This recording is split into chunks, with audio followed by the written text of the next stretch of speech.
Bismillahirrahmanirrahim. Assalamualaikum warahmatullahi wabarakatuh. Sebelum lanjut videonya, jangan lupa like dan subscribe ya teman-teman. Alhamdulillah, salatu wassalamu ala rasulillah Sayyidina Muhammad ibn Abdillah. La haula wa la quwwata illa billah, amma ba'du.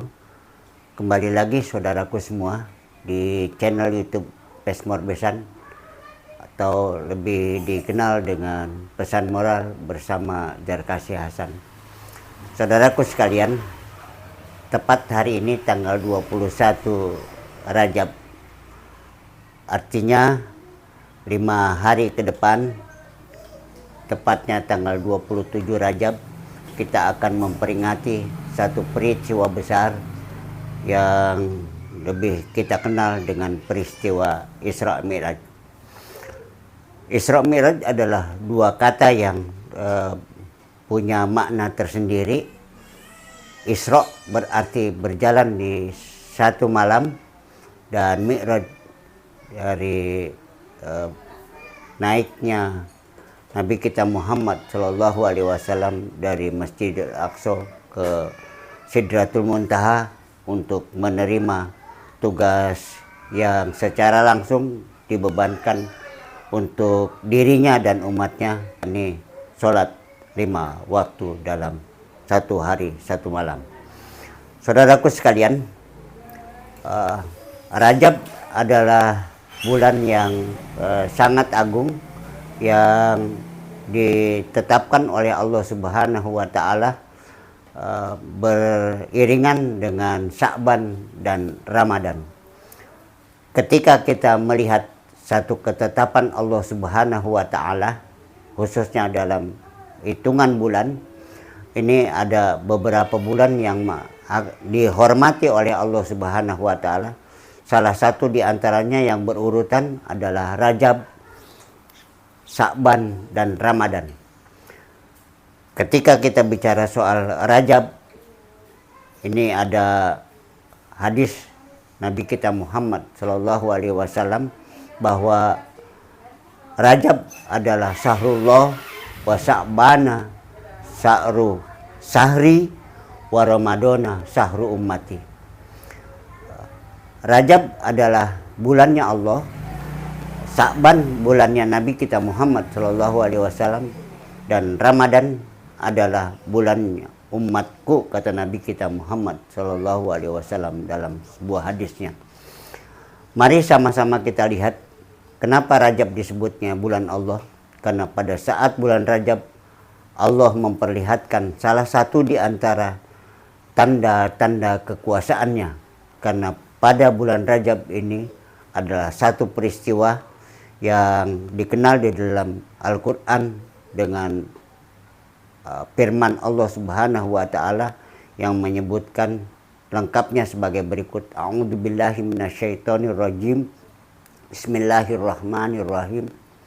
Subhanalladzi asra bi'amdihi lailam minal masjidil haram ilal masjidil aqsa alladzi barakna haulahu linuriyahu min ayatina. Syahrul Ramadan, Syahrul Rajab. Bulan Rajab ini adalah bulan yang diberkati oleh Allah Subhanahu wa Ta'ala karena telah memperjalankan Nabi kita Muhammad Shallallahu Alaihi Wasallam dari Masjidil Haram ke Masjidil Aqsa, dan dilanjutkan dari Masjidil Aqsa ke Sidratul Muntaha.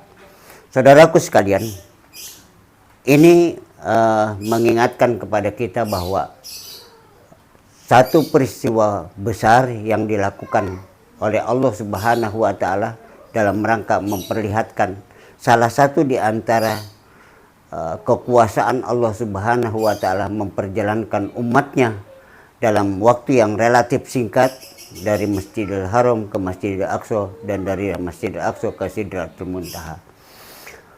Begitu kekuasaan Allah Subhanahu wa Ta'ala ketika Allah memperlihatkan kepada kita. Makanya disebutkan dalam salah satu hadis Nabi kita Muhammad Shallallahu Alaihi Wasallam, ini adalah syahrullah, bulannya Allah Subhanahu wa taala, karena Allah memperlihatkan tanda-tanda kekuasaannya memperjalankan umatnya dalam begitu singkat.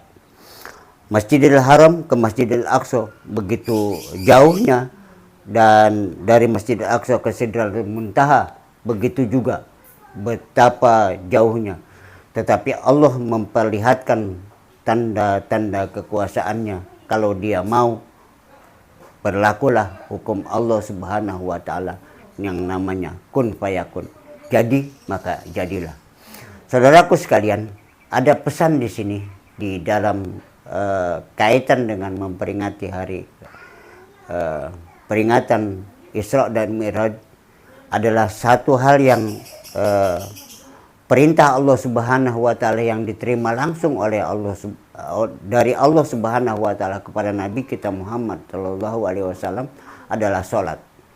Karenanya pesan yang ingin disampaikan dalam pertemuan kali ini, bagaimana salat begitu penting dalam kehidupan manusia. Bahkan dalam salah satu riwayat disebutkan bahwa amal yang akan dihisab oleh Allah pertama kali adalah sholatnya. Ketika sholatnya baik, maka baiklah seluruhnya.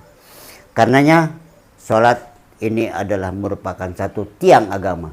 Siapa yang melaksanakannya berarti dia membangun, tapi siapa yang meninggalkannya berarti dia merobohkannya.